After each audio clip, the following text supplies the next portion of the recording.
This episode will contain some descriptions and details that some viewers may find disturbing.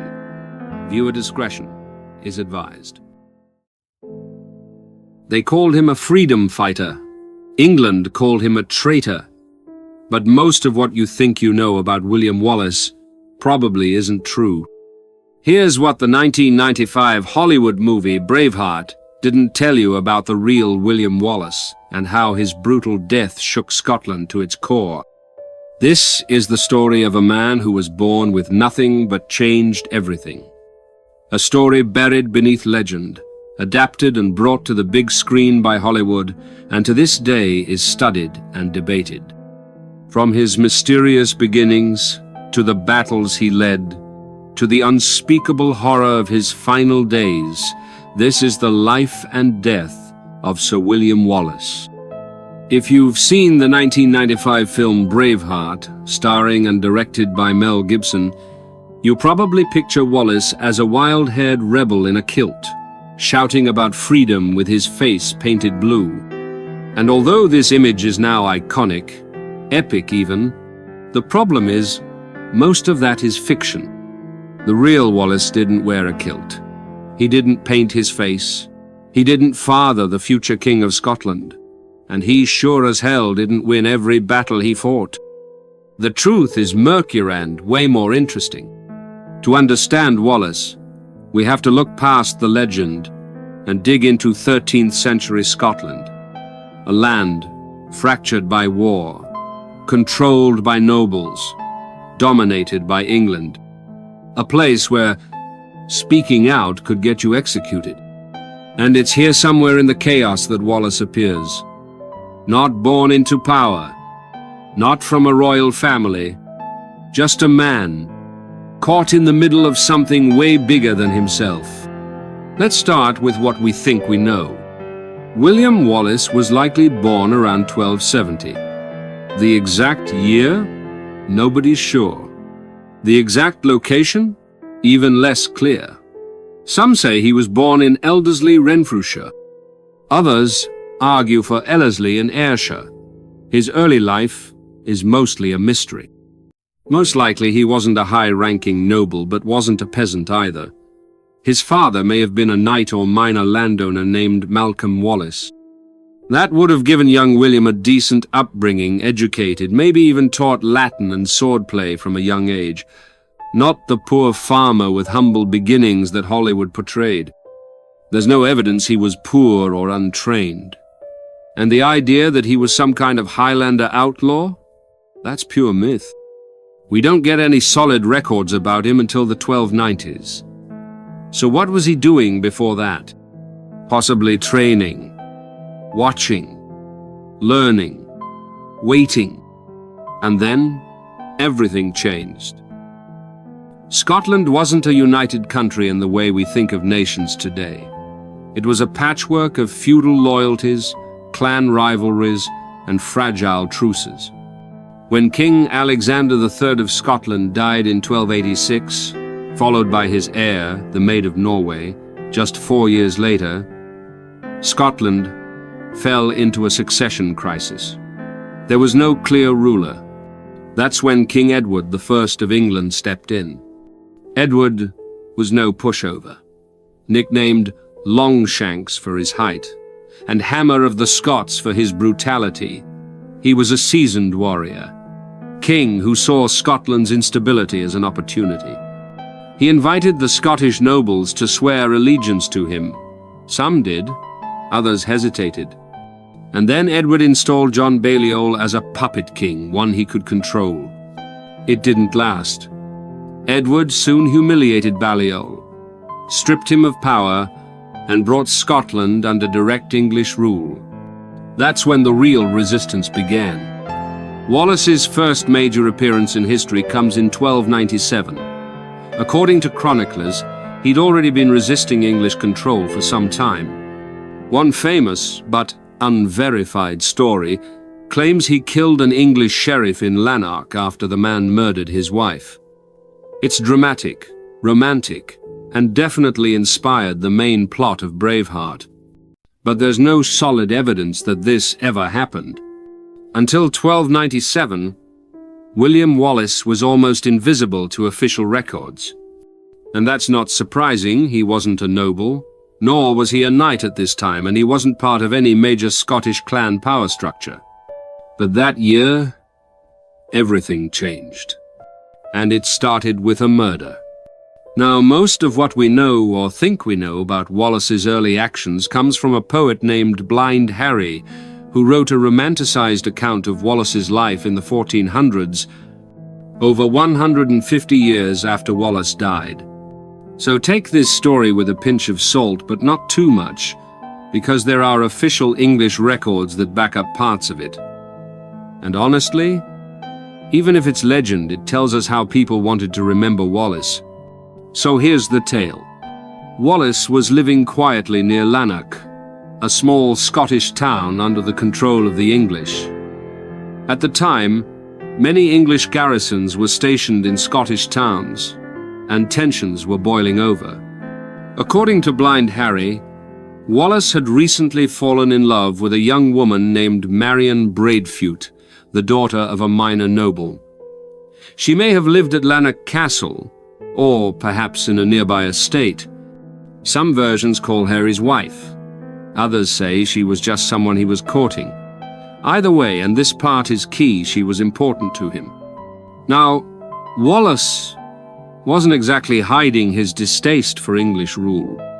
He'd been involved in minor skirmishes, harassing soldiers. He may have even led small raids on supply wagons. He was becoming a problem. Enter Sir William Heselrigg, the English-appointed sheriff of Lanark, a harsh enforcer of Edward's rule. One night, Wallace and some fellow rebels raided an English patrol in the area. In the skirmish, English troops were killed. Word got back to Heselrigg. He wanted revenge. Another account tells the tale that an argument escalated over the price of a fish, and in the heat of the confrontation, Wallace killed an English guard and fled. While Wallace was away, Heselrigg and his men raided Marion's home. Depending on the version, they either arrested her or murdered her outright. Some say she was dragged into the streets and killed to send a message to Wallace. Others say she was executed as an accessory to rebellion. Either way, Wallace returned to find her dead. And that was it. No more hiding, no more waiting. Blinded by rage, Wallace gathered a small group of loyal men. No army, just a band of outlaws. That night, they stormed Lanark Castle. The garrison was caught off guard. The attack was fast, brutal, and personal. Some say that Wallace killed Heselrigg himself, and that Wallace didn't just kill him, but hacked him to pieces. According to one chronicler, he hewed him all to pieces and left not a limb upon another.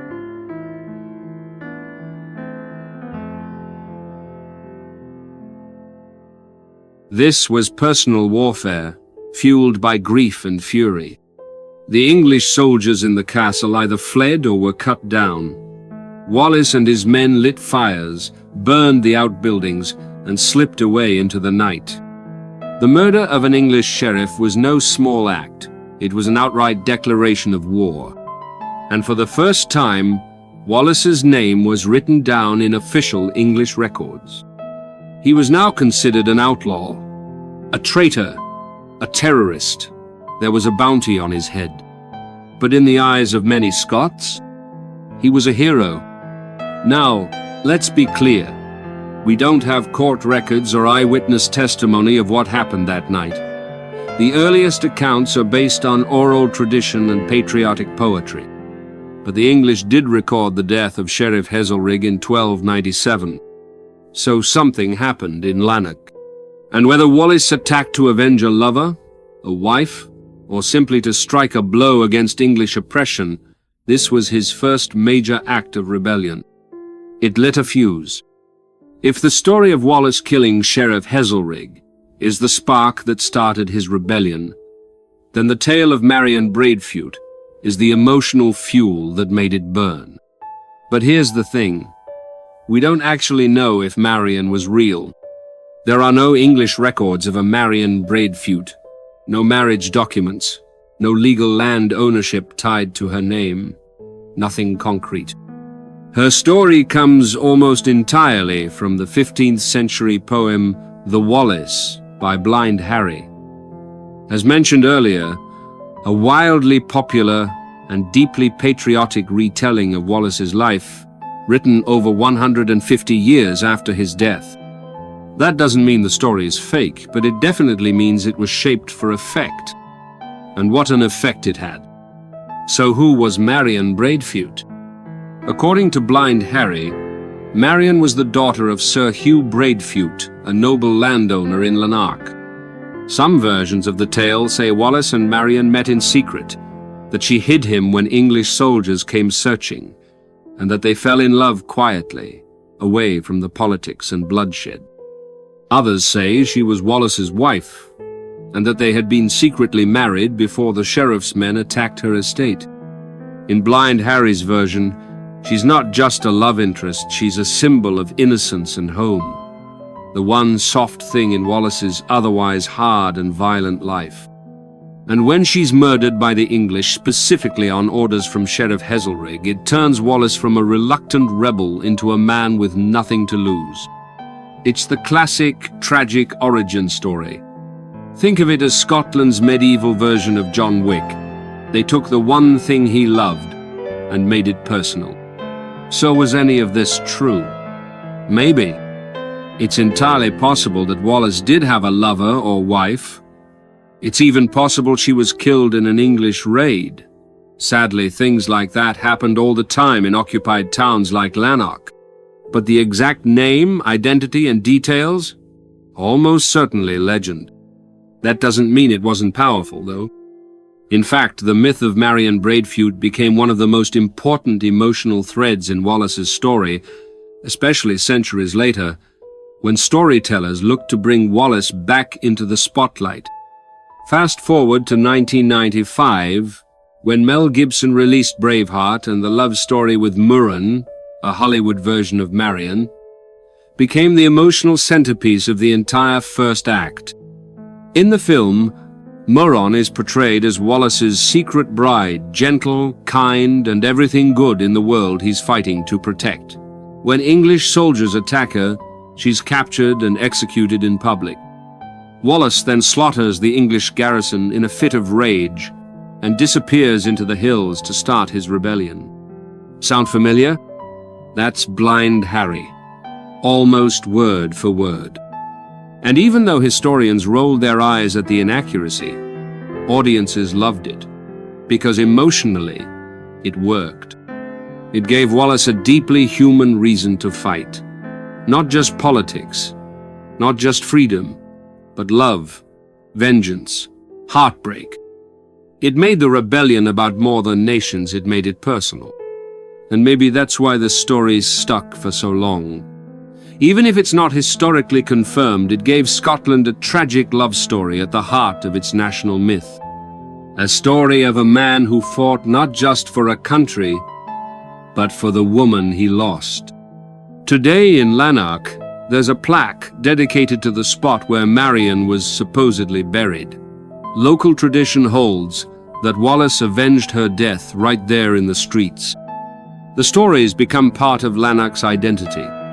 And across Scotland, Marion Braidfute is still remembered in books, plays, and films, not because many believe that her existence has been proven, but because she represents something real: the personal cost of war. The people left behind, the lives cut short, the love that couldn't survive the violence.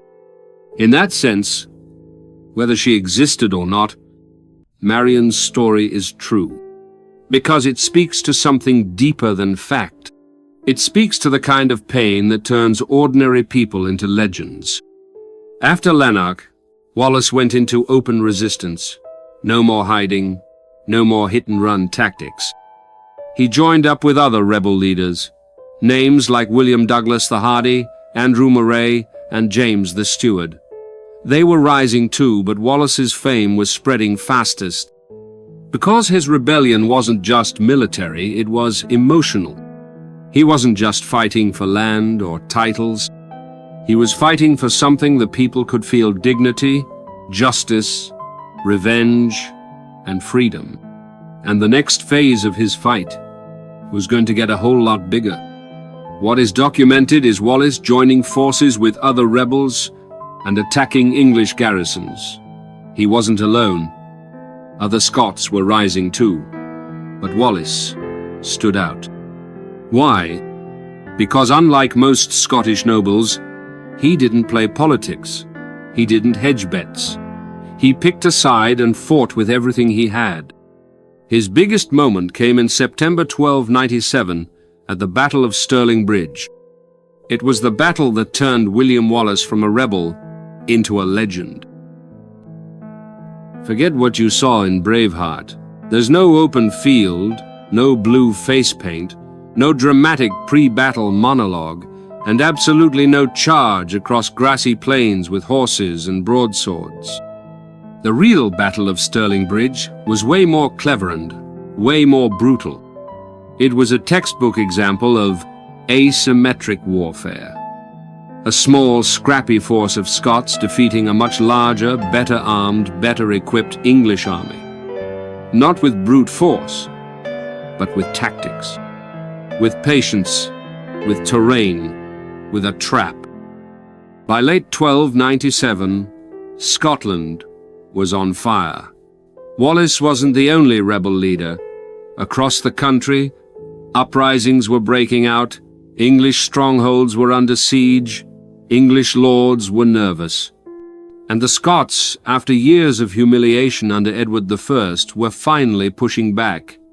But Wallace had something that set him apart: momentum.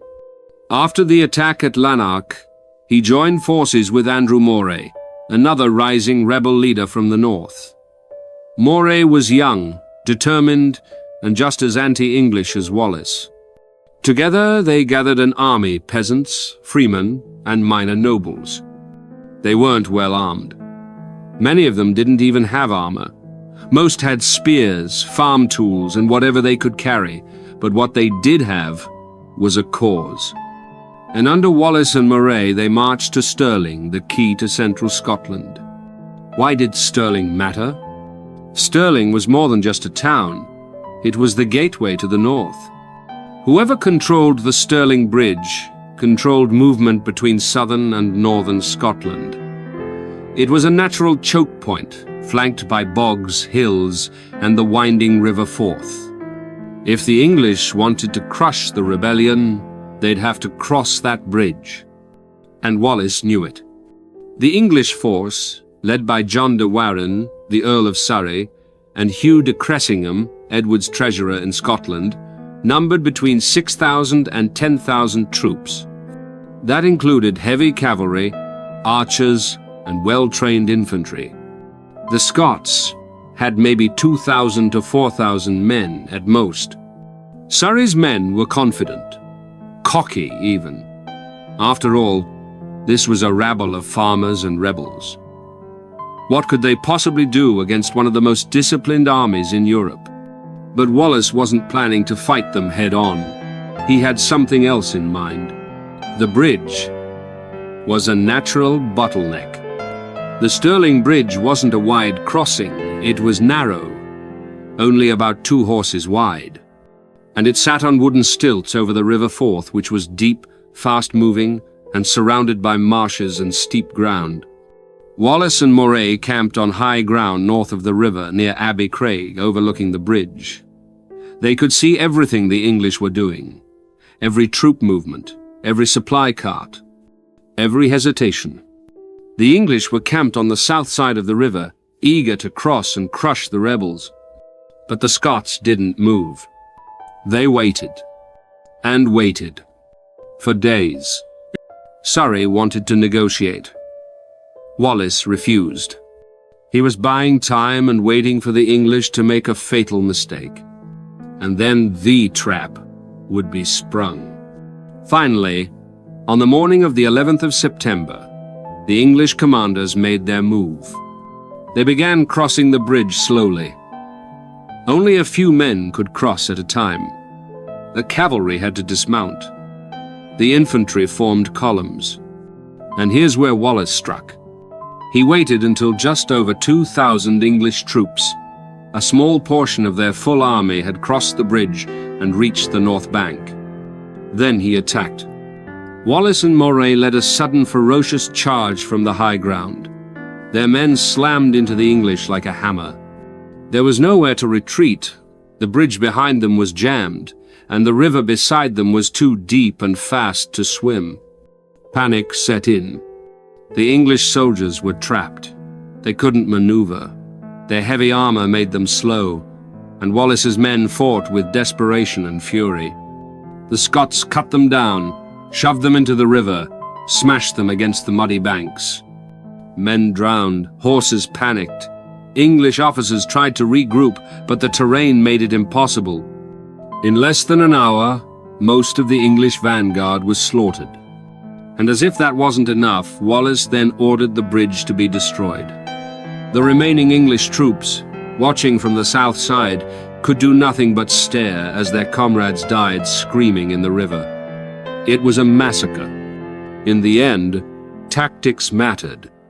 Let's be clear, Wallace didn't win because of some miracle. He won because of brilliant tactics.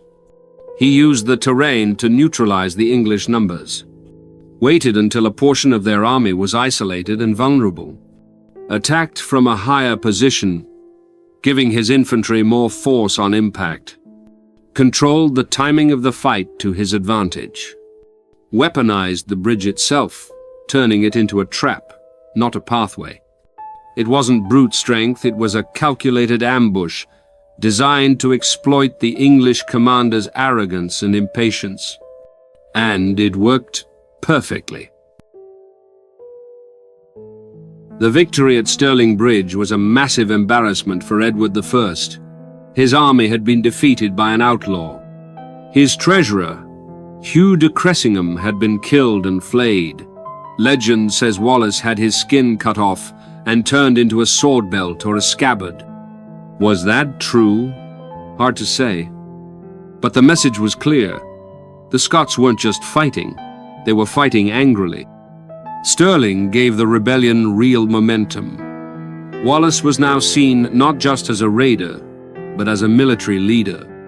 After the battle, he was appointed Guardian of Scotland, essentially acting head of state on behalf of the deposed King John Balliol. He was still a commoner, still not a noble. But now he was the most powerful man in Scotland. It was the high point of his life. It was one of Scotland's greatest victories. A brilliant military tactic. A turning point. He'd gone from shadowy rebel to national hero.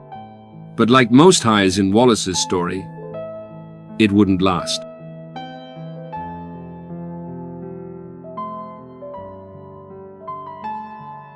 Wallace wanted to keep the pressure on, so in late 1297 he led a raid into northern England.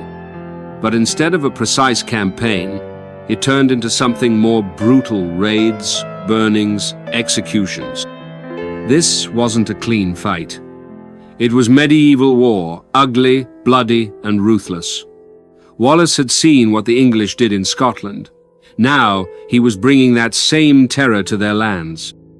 In Braveheart, Wallace is shown as a pure-hearted warrior, but in real life, he was willing to do whatever it took. Even if that meant killing civilians, even if it meant burning towns. It's here we see Wallace not just as a hero, but as a man hardened by war. And then came Falkirk. After the stunning victory at Stirling Bridge, William Wallace was on top of the world. He had the trust of the people, the fear of the English, and the momentum of a movement. But that success came with a price. The English crown wasn't going to let Wallace humiliate them and walk away. Edward I, the Hammer of the Scots, was furious. And unlike his commanders at Stirling, Edward was no amateur. He was a seasoned military strategist. The same man who had crushed Welsh resistance, fought in the Crusades, and built a war machine fueled by taxes, terror, and sheer ambition. And now, he was coming north. In the summer of 1298, Edward personally led a massive English invasion into Scotland, a full-scale military campaign to crush Wallace once and for all. He brought 2,000 heavy cavalry knights on horseback, 10,000 infantry, including hardened mercenaries, and his secret weapon, the English longbowmen. Wallace, meanwhile, had managed to gather an army estimated between 6,000 and 8,000 men, mostly infantry and spearmen. Some nobles supported him, but many stayed on the sidelines, or worse, played both sides, hoping to survive no matter who won. On July the 22nd, 1298, near the small town of Falkirk, Wallace made his stand. Wallace knew he was outnumbered and outmatched in cavalry and armor. So he did what any clever commander would do. He leaned on defensive tactics. He arranged his men into 4 large skiltrons, massive circular formations of spearmen, with wooden stakes driven into the ground and spears pointed outward in every direction. Think of them as spiky hedgehogs designed to hold firm against cavalry. In the gaps between the skiltrons, Wallace placed archers mostly from the forest of Ettrick, and behind them, a small, underwhelming group of Scottish horsemen. The entire formation was arranged on marshy ground, which Wallace hoped would slow down the English knights and neutralize their power. It was smart, but it wasn't enough. Edward didn't take the bait. He didn't charge his cavalry straight into the spikes. Instead, he unleashed his longbowmen, and that changed everything. The Welsh and English archers fired wave after wave of arrows into the packed Scottish formations. The skiltrons were tight, designed to repel cavalry, not arrows. With no proper shields or armor, the Scots were ripped apart from a distance. It was a bloodbath, and Wallace couldn't stop it. His own archers weren't numerous or powerful enough to counterattack, and his cavalry, led by Scottish nobles, abandoned the field early in the battle. Some historians think they panicked. Others believe they never fully supported Wallace to begin with. Either way, Wallace's flank collapsed, and that opened the door for Edward's knights. With the Scottish skiltrons weakened and demoralized, Edward ordered a full cavalry assault. This time, it worked. The heavy horses smashed into the remaining formations. Spears broke. Lines collapsed. The tight defensive circles disintegrated under pressure, arrows and steel. The field was soon littered with bodies. Wallace's army was decimated. Thousands died. Others fled. And Wallace somehow survived. He escaped the battlefield and disappeared into the forest. But the damage was done. The loss at Falkirk crushed Wallace's military reputation. By the end of 1298, he resigned as Guardian of Scotland. He wasn't executed, he wasn't exiled. But politically, he was sidelined. Scottish nobles, including Robert the Bruce and John Comyn, took over the leadership. Wallace faded from the public eye. He wouldn't be heard from again for 7 years. Let's talk about Braveheart for a moment. In the film, the Battle of Falkirk ends with Wallace charging into battle heroically, only to be betrayed mid-fight by Scottish cavalry, who retreat instead of attacking. Worse, it's revealed that one of the knights leading the betrayal is Robert the Bruce himself. In the movie, this is devastating. Wallace is wounded, heartbroken, and horrified.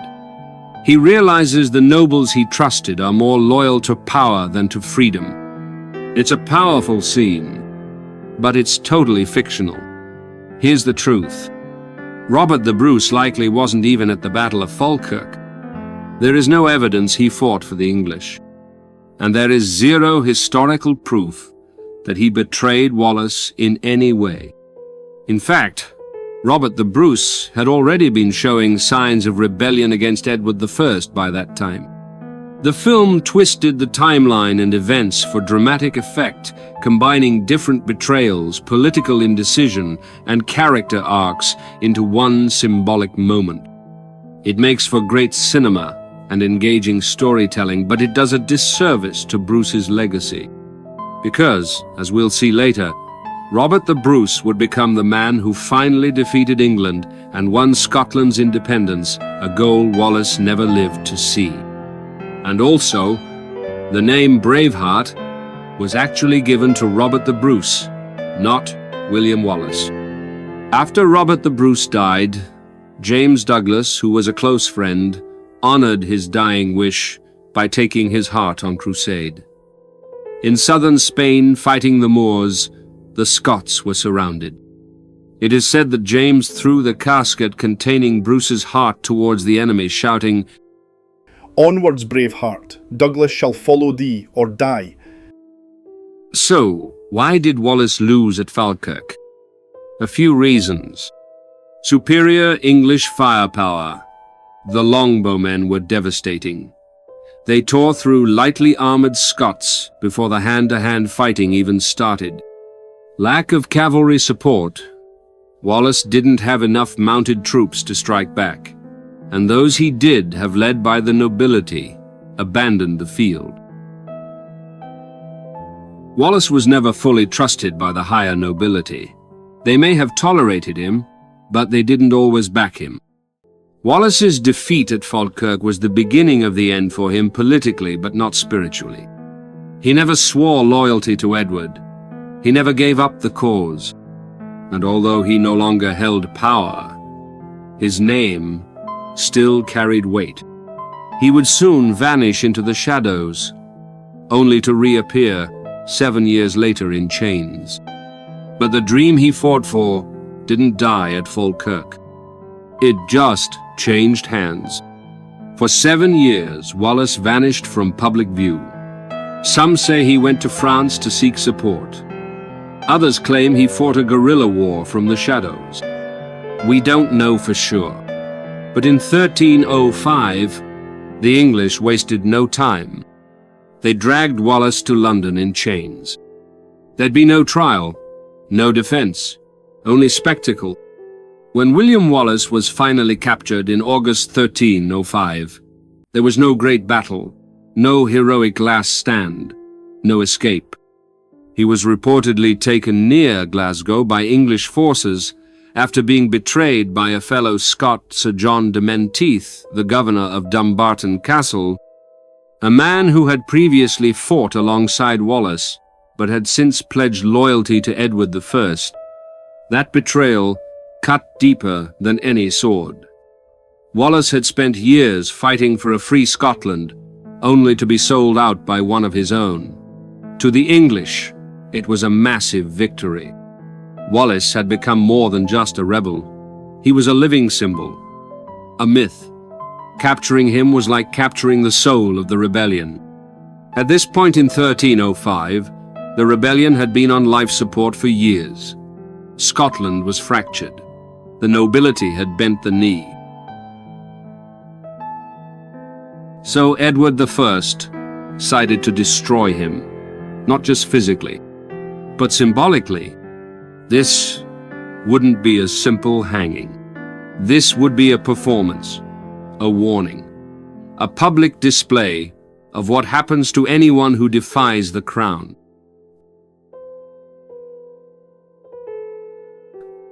He was transported under heavy guard from Scotland to London, across hundreds of miles, not to be imprisoned, not to be negotiated with, but to be made an example of. But for the Scots, he was still a symbol of resistance. And Edward wanted to erase that symbol. When Wallace arrived in London in late August, crowds lined the streets. Most had never seen him, but they'd heard the stories. Some cheered, some jeered. He was paraded before them in a cruel public display, not as a prisoner of war, but as a criminal. He was taken to Westminster Hall. It was a symbolic location. This was the heart of English law, power, and monarchy. But this wasn't a trial in any real sense.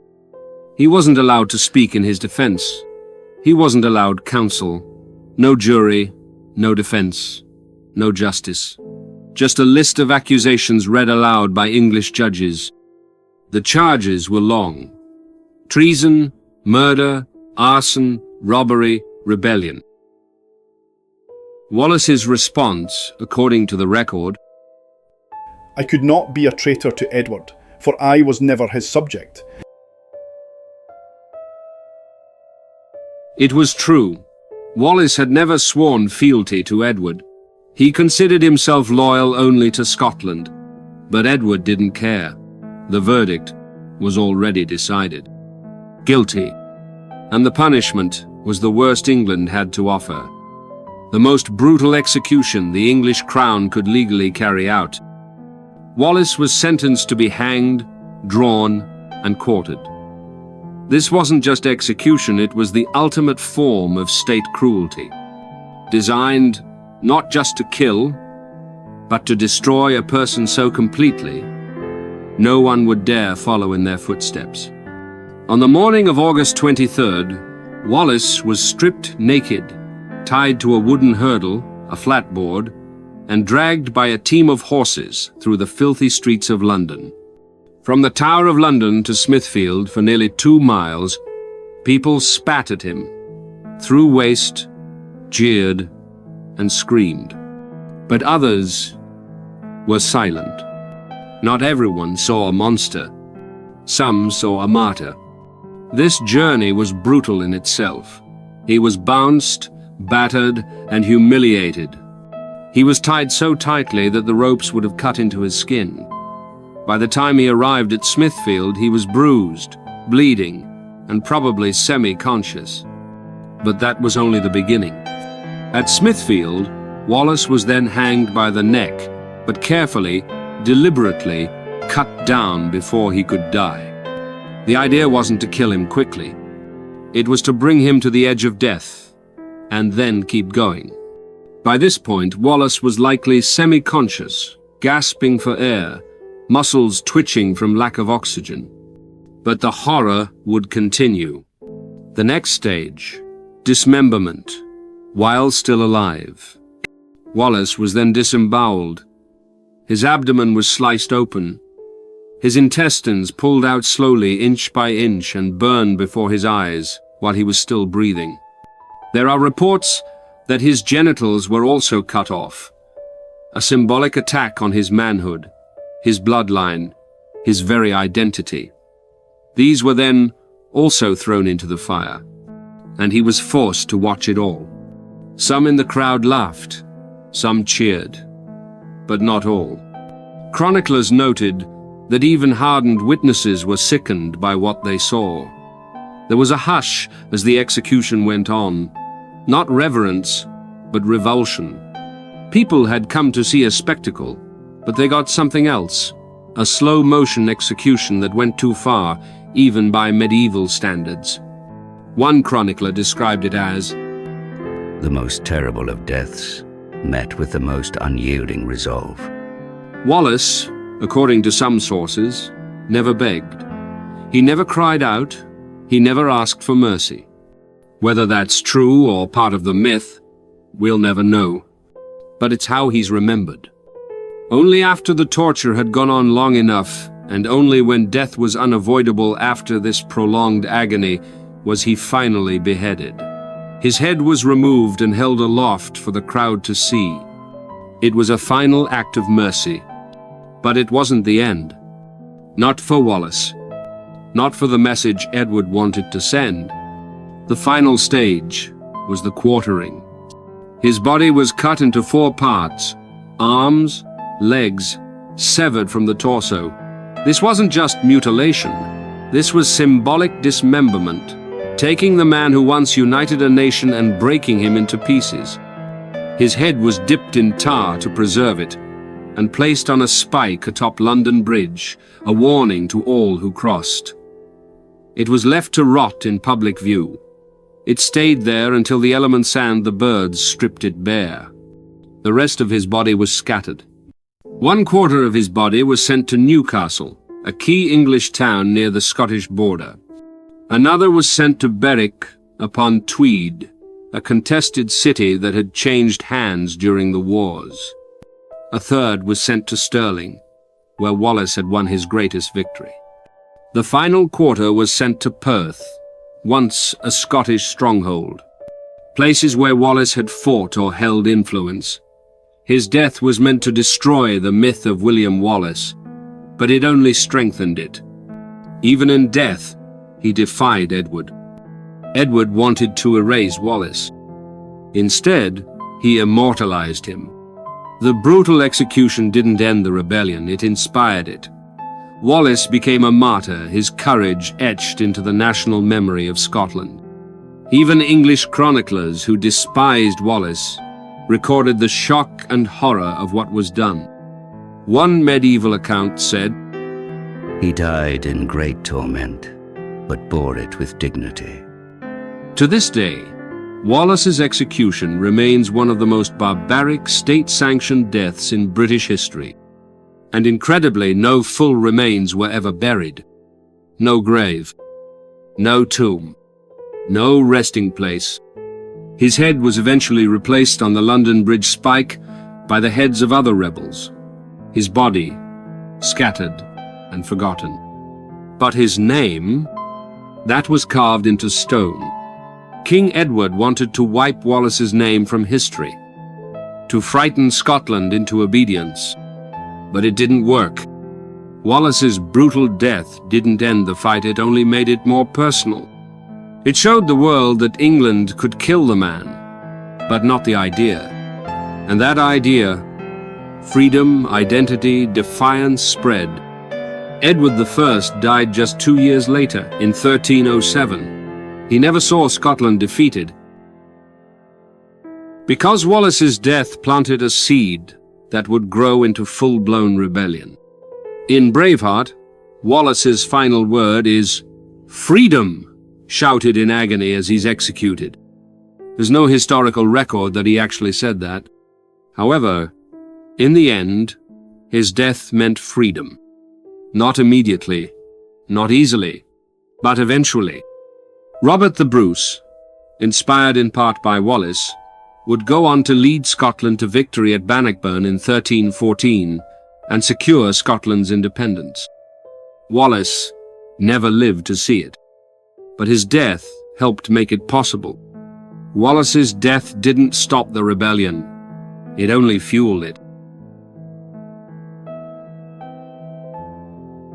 Then, in 1995, Mel Gibson brought that symbol to a global audience with Braveheart. The film won Oscars. It inspired millions, but it also rewrote history. Let's clear a few things up. Wallace didn't wear a kilt. They didn't exist in that form yet. Face paint? That was used by ancient Picts, not 13th century Scots. He didn't have an affair with the Princess of Frances, was about 9 years old and living in France at the time, and most likely never even met Wallace. He wasn't a lone warrior. He had allies, co-leaders, and fellow rebels. And as we have already covered, Robert the Bruce didn't betray him at Falkirk. In fact, Bruce likely wasn't even there. But Braveheart did one thing right. It captured the feeling of Wallace's legacy, his passion, his pain, his refusal to kneel. It was also a master-crafted piece of cinema, full of passion, drama, high stakes, spectacle, inspiration, and most of all, brilliant storytelling. So, what did freedom mean to William Wallace? Not modern democracy, not civil rights, not the kind of freedom we imagine today. Freedom, for Wallace, meant self-rule. It meant Scotland making its own decisions, not being controlled by a foreign king. It meant dying on your feet, rather than living on your knees. And that's what he did. He lived by the sword, and he died by the sword. But he left behind a story so powerful, it outlived the empire that tried to erase him. The real William Wallace wasn't a movie hero. He was a flawed, driven, brilliant, and brutal man who rose from obscurity to challenge one of the most powerful kings in history. He fought for something bigger than himself. He lost. And yet, in the end, he won. Because centuries later, we still say his name. And, as quoted at the end of Braveheart, In the year of our Lord 1314, patriots of Scotland, starving and outnumbered, charged the fields of Bannockburn. They fought like warrior poets. They fought like Scotsmen and won their freedom. Thank you for watching. Please join us next time for more journeys through the world's past. And always remember, those who don't know history are doomed to repeat it.